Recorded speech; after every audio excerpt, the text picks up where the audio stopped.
I thought this was it for you, honey. I thought this was going to be the end. My great bar and restaurant idea just killed my wife. So I went out by myself and they all circled around and I said, my bartender, can you check, do I have a knife in my back? When I saw you actually walk outside with this biker gang, I knew that this was going to be something that couldn't be a good situation.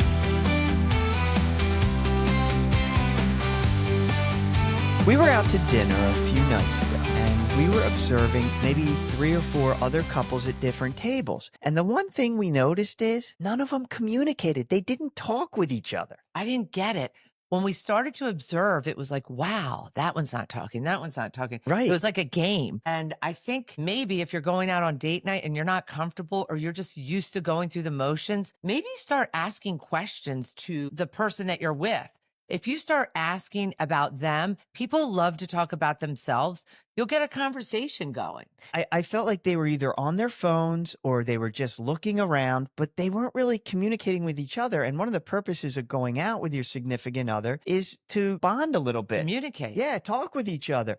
They have that thing that's going around now that if you can have 10,000 dinners with your significant other, you know that you're going to make it. Because let's face it, lust dissolves, looks fade away. That all disappears. But when they gave that 10,000 dinners, they forgot how you freaking talk with your partner. Get out Open there your and pie talk. hole. Right. So one thing I think that's really cool to get the conversation going is what your father does. Oh, he does a great thing. He and his wife, as soon as they get their drinks, and they can be non-alcoholic if you don't drink alcohol, and they toast, they cheer. It could be simple. It could be the day, the week. And they kiss. And now my brother and his girlfriend do that. And now we do that. It just starts the dinner out on a really positive, warm note. I love it. In fact, even something as simple as when your significant other goes to sit down, pull out the chair and push her in. I know that sounds simple, but maybe that's that spark going. Maybe that gets that communication going. It's just something different. But if you're going to go out to dinner, start talking, start communicating. It's going to really strengthen that bond, I believe. The biggest strength is this Bloody Mary. It's the Texas Bloody Mary. This is a hearty, feel-good Bloody. We have a nice big fat spare rib with cornbread, freshly made cornbread. You made that cornbread? Yeah. I mean, Redstone did. But we also have some nice bacon, a celery stalk, olives, and our favorite vodka Tito's. This is one to try at home and probably fairly easy to make. And we decided to go with the Texas Bloody because it sort of goes with our theme of the show. Don't be afraid to take risks. Don't be afraid to risk. That might sound really elementary and really generic to some people, but the truth of the matter is that most people won't take any risks. You've got to be willing to risk, man. You've got to be willing to walk into the unknown, because that's where you'll find out. If you knew everything and everything was easy and simple, then you wouldn't need to take any risks. But how boring would that be, number one? But number two, the people that get the biggest rewards, just so we're all clear, are the people that take the biggest risks. The people that take the biggest risks end up with the biggest rewards. It's how it works. So I remember leaving work early and I came home and you were in bed watching Lifetime. You sort of reminded me of those people, the parents in Willy Wonka that never got out of bed, but our kids were at school and that's sort of how you Normal. at that time, that's sort of how you spent your time. No purpose. But what was your reaction when I said to you, I'm going to leave my job of 30 years. I want to open a bar and restaurant? I think I said, are you fucking kidding me? I was so against it. No interest. What a risk. Heck no. You were insisting this is going to happen. Eventually, you changed my mind. And it ended up being really great because I did get out of bed. You know, sometimes as moms, we're home and we get into ruts and we find ourselves overeating, in a bad place, too much time on our hands. Even if you think you're involved with your kids, I needed Activities purpose. and work are good. Work I and needed activities. purpose. So I think some people don't need purpose and they're great moms. I was not one of them. So I probably stayed home too long. So that actually pushed me out of bed, Yes. out of Lifetime, and ready for my next chapter of feeling good about who I am. And remember what I said to you. I said to you, you are going to run that bar one day. It's going to be you. Even though this is what I'm putting together, I said, you are going to run that bar. You did. And I didn't believe you at the time, but eventually I went with it. It was a crazy idea, but like we just saw in that video, if you don't take risks, you're not going to get the reward. And most people don't, because only 3% of people are actually willing to take risks financially. And to me, that is just so low, because really risk taking, it's incredible. It's a rush. And even if it doesn't work out, there are things that do work out, like your growth and what you learned. And you may never get those experiences just doing the same thing all the time. Right. And I think people are afraid to take risks. I always say, turn fear into excitement. And the bar helped me with that. It did. Turn the fear into excitement. I love that saying. So as far as the bar and restaurant, we had to give up a lot. I mean, I risked my 401k, our house. We needed to give up everything. And we were taking a risk. And one of the big things were, we were 49 years old at the time. Yes. So that's old. I think younger kids, if you're younger, you need to take more risks. And one of the reasons that I wanted to purchase the bar and restaurant, I wanted to increase our finances. But another reason was I was tired. I felt like I was living Groundhog's Day. Going through the motions, Yes. just sort of stale. And a lot of us get like that in life. I need And a I think if change. you're younger, it's time to do it. That is the time to travel, Yes. to take the risks, do something different. And even if you're older too, but young is a no-brainer.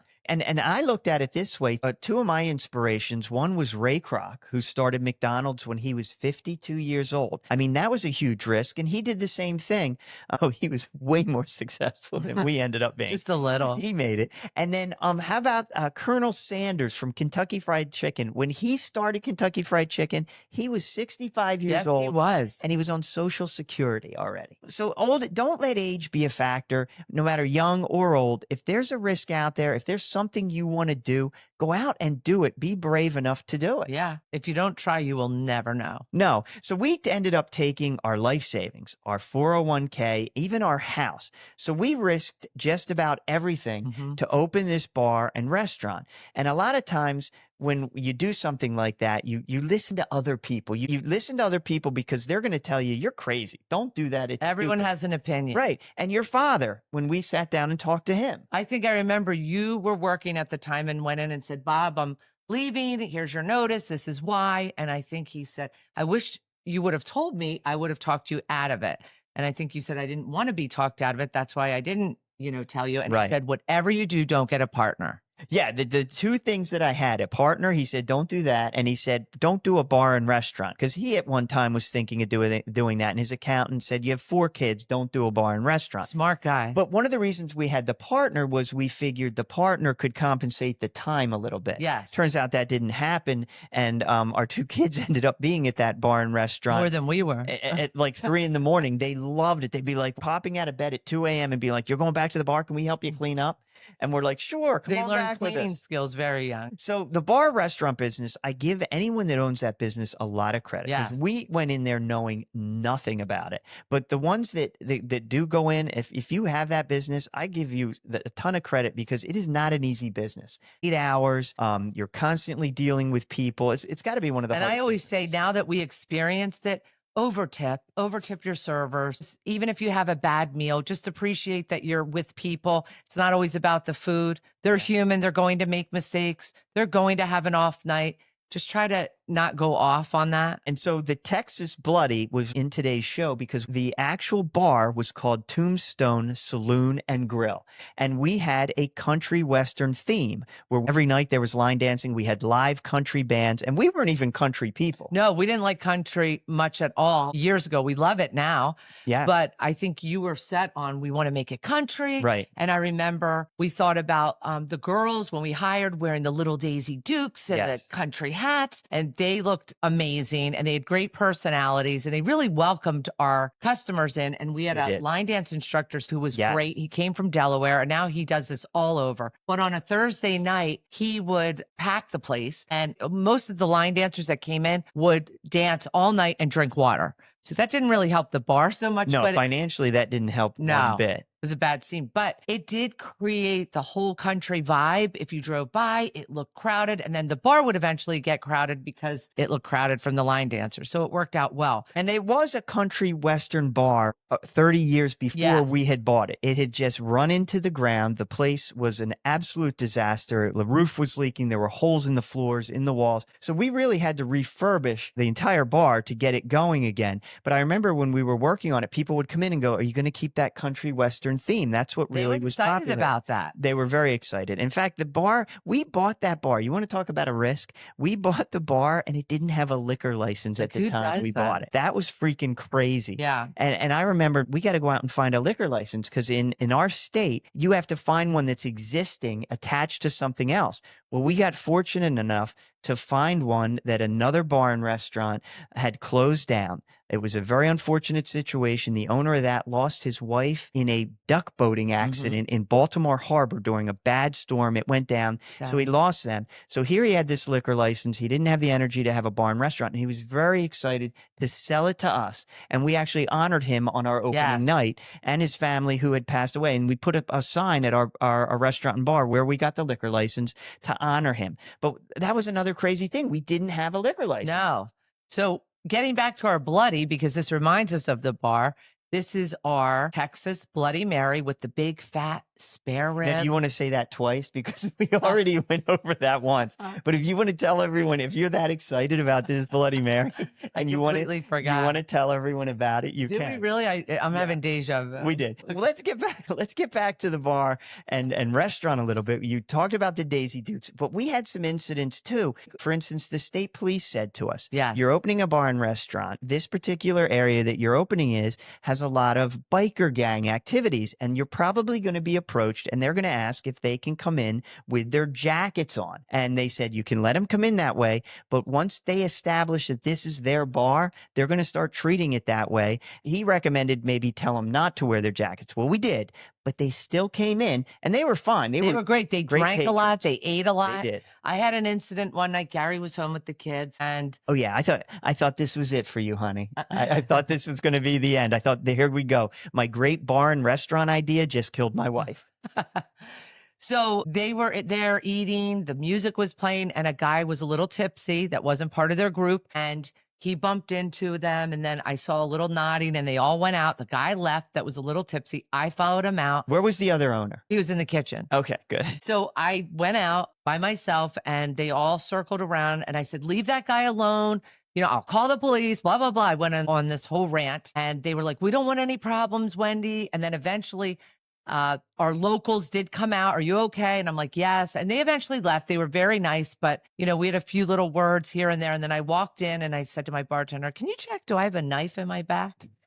And you did get to witness the whole scene. I did. I was home with the kids and I would always be on the camera. And I couldn't believe it when I saw you actually walk outside with this biker gang. I'm like, what is she doing? I knew that this was going to be something that couldn't be a good situation, but you handled it very professionally. But those are incidents that popped up consistently. Another issue was the police in that area would park at the diner right across the street. So let's face it, if you're going to a bar and there's a police officer parked, you're probably not going to drink a whole lot.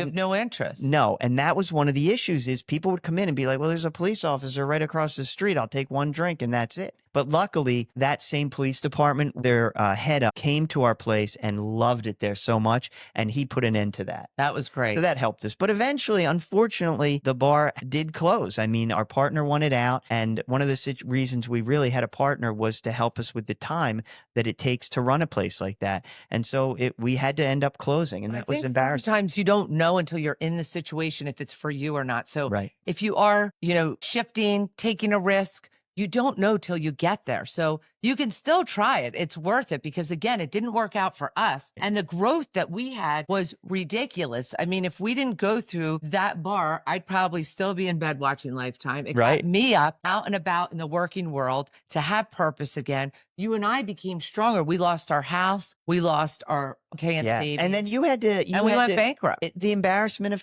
talking to people afterwards. A lot of people approached you and said, "Oh my gosh, we loved that bar. What happened?" They wanted details. They loved details. And our friends and family were so supportive. But you would get people that would come up. Someone knocked on our door one day to say, Can you tell me what happened? By the time the third person said it that I didn't know so well, I finally said, when they said, what happened? I would say, why do you ask? And you know what? They would sort of backpedal a little bit. Well, no.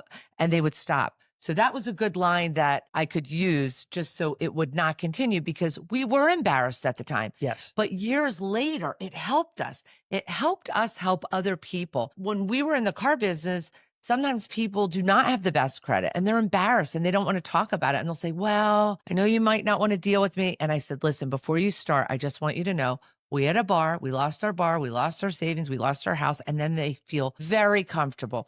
So you could help other people with their problems with your story. And a lot of people still come up to me to this day and they're like, they don't look at it as a bad thing. They're like, oh my gosh, man, I wish I would have taken a risk like that. I'm just not that type of person Yes. that would want to go out and take risks. And that kind of makes me feel good. And I look at it and I know we had said we lost our 401k, we lost our house, we went into bankruptcy. I will say our house, we downsized from a 4,500 square foot house to a 1,500 square rental.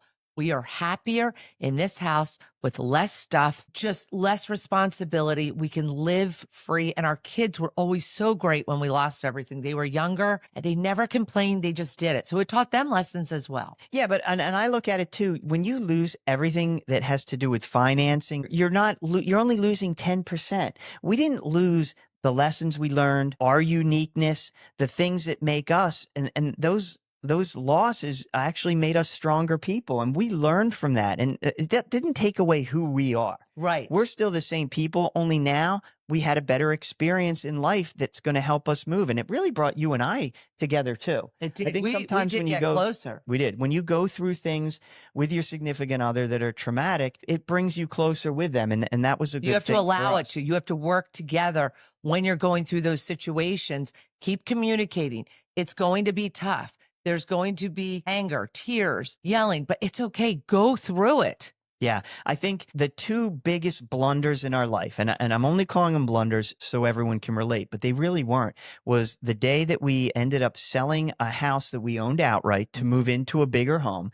Brilliant. You should have stayed there. And then the second one was the bar and restaurant. But I look back now and both of those, they're not mistakes whatsoever. They were the biggest things that helped us grow. Look at us now. We're taking a risk. Again, we stopped our jobs and we are doing a podcast now. So tell me, is there anything riskier than doing a podcast? It's definitely harder than the bar.